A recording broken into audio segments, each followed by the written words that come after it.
ശ്രീനാരായണ ഗുരുദേവന്റെ ആത്മീയ ചൈതന്യം നിറഞ്ഞു നിൽക്കുന്ന ഈ ശിവഗിരി കുന്നുകളിലേക്ക് കാലുകുത്തുമ്പോഴൊക്കെ അളവറ്റ ശുഭപ്രതീക്ഷയും ആഹ്ലാദവും സമാധാനവുമാണ് നമ്മളിൽ ഓരോരുത്തരിലും നിറയുന്നത്. ശിവഗിരി തീർത്ഥാടനം നമ്മുടെ മനസ്സുകൾക്ക് കുളിർമ നൽകുന്നു. ഇവിടെ എത്തുമ്പോൾ ആപൽ ചിന്തകളും അകന്നു പോകുന്നു എന്നുള്ളതാണ് വാസ്തവം. ഈ മണ്ണിൽ നിൽക്കുമ്പോൾ നമുക്ക് ഇന്ത്യയെക്കുറിച്ചുള്ള പ്രതീക്ഷകൾ അസ്തമിക്കില്ല.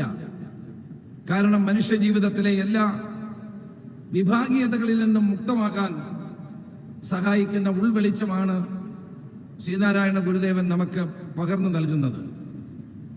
ഇന്ന് മാനവികത എന്ന മഹാദൗത്യം മഹാസത്യവുമാണ് എന്ന് സ്വജീവിതം കൊണ്ട് ഗുരുദേവൻ ഈ ലോകത്ത് കാണിച്ചു തന്നതാണ്. മനുഷ്യൻ മനുഷ്യനായി മാറുമ്പോൾ എല്ലാ വിഭാഗീയതകളും അവിടെ അസ്തമിക്കുന്നു, എല്ലാ അസമത്വങ്ങളും അവിടെ അവസാനിക്കുന്നു. അതുകൊണ്ടാണ് മാനവികത മഹാസത്യമാണെന്ന് ഗുരു നമ്മളെ പഠിപ്പിച്ചത്. ആ മാനവികതയിലേക്ക് എത്തിച്ചേരുക എന്നുള്ളതാണ് ഓരോ മനുഷ്യനും ഇന്ന് ചിന്തിക്കേണ്ടത്, അതിനുവേണ്ടി പ്രവർത്തിക്കേണ്ടത്.